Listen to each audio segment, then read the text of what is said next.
Hi, നമസ്കാരം doctor. അത് ശരി, അതില്ലായിരുന്നോ? പൊതുവായ ഒരു അടിയന്തര പ്രശ്നത്തെ കുറിച്ച് സംസാരിക്കാനുണ്ട്.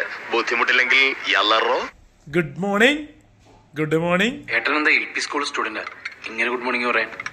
അപ്പോ അലിൻ ജോസ് പെരേരയാണ്. നല്ല പേര്.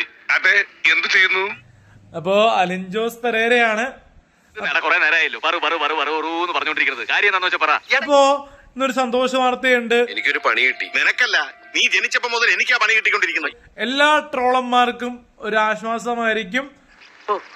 ഭയങ്കരം തന്നെ. ട്രോളുകളുടെ ഒരു ചാകര ഉണ്ടാക്കാൻ പറ്റിയൊരു സിറ്റുവേഷൻ ആണ്. അങ്ങനെ എങ്ങാനും നീ ചെയ്ത പിന്നെ കാലാകാലം നീ താഴേക്ക് ഇറങ്ങത്തില്ല. ഫുൾ ടൈം ഏറെ തന്നെ ആയിരിക്കും. ഒരു വിവാദതരമായിട്ടുള്ള ഷോർട്ട് ഫിലിമാണ് ദ ബ്ലഡി നൈറ്റ്. എടാ ഡ്യൂപ്ലിക്കേറ്റ് ഇന്ത്യൻ കഴിവറടാ മോനെ. ഒരു ആക്ഷേപ ഹാസ്യ ത്രില്ലർ ചിത്രമാണ്. ഇതുവരെ ഞാൻ ചെയ്ത ഷോർട്ട് ഫിലിം വെച്ച് റസാഖ് പട്ടാഞ്ചേരിയുടെ നന്മ നിറഞ്ഞവരിലൂടെയാണ് ഞാൻ ഷോർട്ട് ഫിലിം രംഗത്തേക്ക് വന്നത്.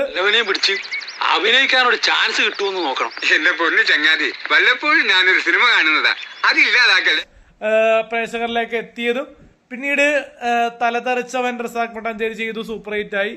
അത് കളിക്കുന്ന ഞങ്ങളല്ലേ പറഞ്ഞു. ട്രോളുകളിലൂടെ ആക്ഷേപിച്ചോട്ടെ, കമന്റ്സ് ഇട്ടോട്ടെ, കുഴപ്പമില്ല. എന്നെ മാനസികമായിട്ട് തകർക്കാൻ ആറാട്ടണ്ണന്റെ വെള്ളിയാഴ്ചയിലാണ് സന്തോഷ് വർക്കി ഞാൻ അഭിനയിച്ചത്. അപ്പോ ആറാട്ടണ്ണന്റെ വെള്ളിയാഴ്ചക്ക് ശേഷം ഞാൻ സന്തോഷ് വർക്കി ചാടി എഴുന്നേറ്റ് പഞ്ചായത്ത് ഗ്രൗണ്ട് വഴി 2 റൗണ്ട് ഓടി ഒന്ന് പോടോ അഭിനയിക്കുന്ന ഒരു പുതുപുത്തൻ ഷോർട്ട് ഫിലിമാണ് ദ ബ്ലഡി നൈറ്റ്. വേറെ നല്ല പേരൊന്നും കിട്ടിയില്ലേ മോനെ? ഇതിൽ വിവാദം ഉണ്ടാകാൻ സാധ്യതയുണ്ട്. അതുകൊണ്ട് തന്നെ ട്രോളും വേഗം ചെയ്യുക. വലം നോക്കാതെ ചെയ്തിരിക്കും. അപ്പോ ബ്ലഡി നൈറ്റ് കാണാത്തവർ എന്റെ കമന്റ് ബോക്സിൽ കാണുക. വേണ്ട, കണ്ടാത്തോണ്ടാണ് പോണം. അയ്യോ, അങ്ങനെ പറഞ്ഞൂടാ. പിന്നെ ഞാൻ എന്തിനു വന്ന? ഇപ്പൊ ബിഗ് ബോസ് കഴിഞ്ഞു, സീസൺ 6 കഴിഞ്ഞു. അപ്പോ സീസൺ 6 7 വെയിറ്റിംഗ് ആണ്. പിന്നെ നെറുകം തലയിൽ ഒരു ശൂലവും കയറ്റി എന്റെ നെഞ്ചത്തൊരു തേങ്ങ അടിച്ച് ബായി കുറച്ച് പച്ചരിയും കൂടെ വാരിയിട്ട്. അപ്പൊ പ്രൊഡക്ഷൻ ലിസ്റ്റിൽ 6 ഉണ്ടെന്നാ പറയണ. 7 വരട്ടെ. അണ്ണാ, ഇനി പോകുമ്പോ എന്നെ കൂടെ കൊണ്ടുപോകൂ. സത്യം, ഞാൻ ഇതുവരെ പോയിട്ടില്ല. ഫുൾ ചെലവ് എന്റെ വക. കൊണ്ടുപോവാന്ന് പറ. ഞാൻ പോകുന്നു. ബൈ.